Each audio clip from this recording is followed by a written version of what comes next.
এখন কিন্তু বাজারে প্রচুর পরিমাণে তাল পাওয়া যায়, আর এই তাল দিয়ে আমরা বিভিন্ন ধরনের রেসিপি করে থাকি।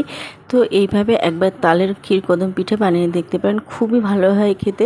এর জন্য প্রথমে একটা তাল নিয়েছি, খোসাগুলো ভালোভাবে ছাড়িয়ে আটিগুলো একটু জল দিয়ে মেখে নিয়েছি। তারপরে একটা ঝুড়ি দিয়ে তালের পাল্পটা বের করে নিয়েছি। এর মধ্যে দিয়ে দিলাম চিনি, সামান্য লবণ, আর এদিকে গোবিন্দভোগ চালটাও ভিজিয়ে রেখেছিলাম, ভালো করে গুঁড়ো করে নিয়েছি।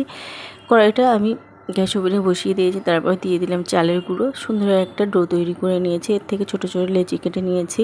একটা লেচি একদম বাটির মতন শেপ করে নিয়েছি। এর মধ্যে দিয়ে দিলাম নারকেলের পুর, ভালো করে গোল করে নিয়েছি। এদিকে বাসমতি চালটা ভালো করে কুট করে নিয়েছি একটা ছিদ্রযুক্ত থালাতে।